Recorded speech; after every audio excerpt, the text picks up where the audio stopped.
కోరికలను ఈడేర్చగలిగినటువంటి శివాలయం, దాన్ని మించి ఇంకొక శివాలయం ఉందని చెప్పడం సాధ్యం కాని శివాలయం పశ్చిమాభిముఖమైన శివాలయం.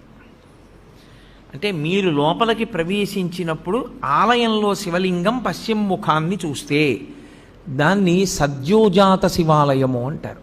అది సద్యోజాత ముఖంతో చూస్తోంది. అది శివాగమంలో అన్ని శివాలయాల్లోకి శక్తివంతమైన శివాలయం అదే.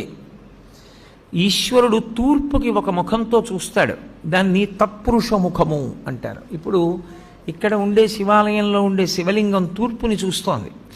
తూర్పుని చూస్తోంది అంటే దాని ఉద్దేశ్యం ఏంటంటే, మీరు లోపలికి వెడుతున్నప్పుడు దేవాలయం కట్టినప్పుడు రాజద్వారానికి ఎదురుగుండా దాని ముఖం తూర్పు వైపుకుంటుంది. తత్పురుషము అంటారు. ఈ తత్పురుషం వైపు చూసేటటువంటి ముఖం